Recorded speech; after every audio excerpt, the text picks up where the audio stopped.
राधे राधे आप सभी को हमारे चैनल गौरी गोपाल में आप सभी का स्वागत है। आप लोग कैसे हैं कमेंट बॉक्स में राधे राधे जरूर लिखिएगा। चलिए आप लोग को बताती हूँ, आज अपनी पूजा रूटीन दिखाती भी हूँ करके, क्योंकि अगर आप लड्डू गोपाल घर में रखे हैं तो आप लोगों को भी ये पता होगा कि मौसम के हिसाब से हमें उनकी पूजा और सेवा करनी चाहिए। मैंने सुबह मॉर्निंग में स्नान 6 बजे ही कर लिया था, लेकिन अंधेरा था तो मैंने सूर्य भगवान तुलसी मैया में धूप दीप दिखाया जल्दी। इसके बाद अपने पूजा घर में आई, थोड़ी सा उजाला हुआ तो मैंने पूजा के बर्तन उठाए, सभी धो लिए। धोने के बाद जो है अपनी पूजा घर में आई। मैं अपने भगवान को स्नान करवाती हूँ। वैसे तो पंचामृत से स्नान करवाना चाहिए, लेकिन ठंडी का मौसम आ गया है, दही बहुत ठंडी होती है, तो इसलिए मैं जिस जल से भगवान को स्नान करवाती हूँ उसमें थोड़ी सा गंगा जल डाल के तब मैं स्नान करवा देती हूँ।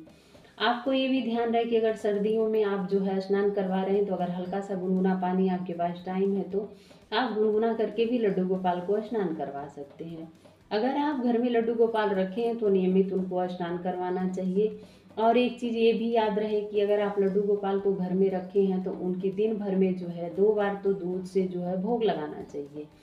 उनको इत्र की सेवा बहुत ही बेहद पसंद है। इस तरह से आप उनके पूरे शरीर में जो है इत्र की मालिश किया करिए। उनको सुगंधित इत्र बहुत ही पसंद होता है। जिस तरह से आप अपने बच्चे की मालिश करते हैं उस तरह से आप भाव रखिए और उनकी जो है सेवा करिए। नियमित रूप से आप उनको जो है स्नान के बाद स्वच्छ और साफ कपड़े पहनाया करिए। इनको अगर घर में बना के भोग लगाते हैं तो सात्विक भोजन का भोग लगाया करिए।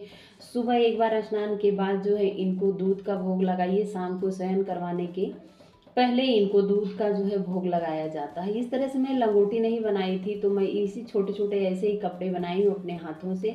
लंगोटी की तरह मैं इनको पहना देती हूँ। अगर आपके पास लंगोटी अवेलेबल है तो आप उसको भी पहना सकते हैं। जितने भी मैं कान्हा जी के कपड़े रखी थी गर्मी के, वो सब मैं उठा के रख दी हूँ। अभी सर्दियों के कपड़े निकाली हूँ। तो ये स्वेटर जो है इनका पिछले साल का है, अभी इस साल मंगवाई नहीं हूँ, लेकिन फिर भी ये भी अच्छे दिख रहे हैं तो मैं इसको निकाली हूँ। अभी हल्का हल्का ठंडी, क्या करीब ठंडी पड़ने लगी है, तो मैं निकालने के बाद इनको रोज़ पहना देती हूँ।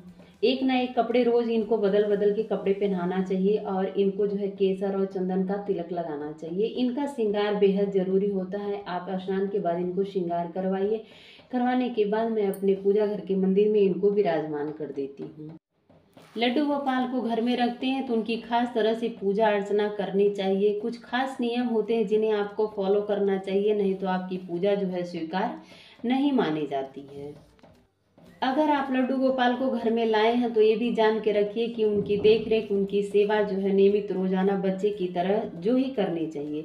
उनको स्नान अवश्य कराना चाहिए, उनको साफ सुथरे कपड़े पहनाना चाहिए, उनके इत्र सेवा करनी चाहिए, उनको श्रृंगार करना चाहिए, नियमानुसार उनको भोग लगाना चाहिए। और इसके बाद उनको शयन भी, जैसे आप बच्चे को दोपहर में सुलाते हैं और शाम को सुलाते हैं, इस तरह से उनकी 2 टाइम जो है उनको सुलाना चाहिए।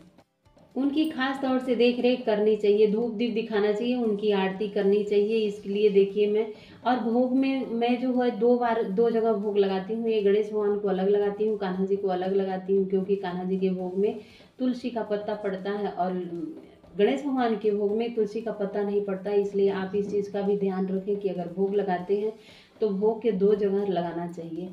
मैं एक तो घी का दीपक लगाती हूँ जो कि कान्हा जी की आरती करती हूँ। इस तरह से ठंडियों में ठंडी की तरह, गर्मियों में गर्मी की तरह इनका रूटीन रख के इनकी सेवा करती हूँ। तो राधे राधे। अगर वीडियो पसंद आए तो हमारे चैनल पे बने रहिए। Thank you.